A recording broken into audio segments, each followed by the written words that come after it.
আমরা পরিশ্রম করলেই ফলাফল চাই, কোনো কথা নাই, কিন্তু এটা জানি না পরিশ্রম না করলে ব্যর্থতা কিন্তু নিশ্চিত।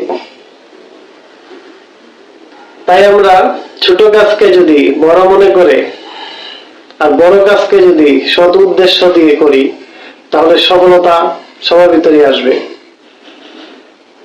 কিন্তু আমরা করি না।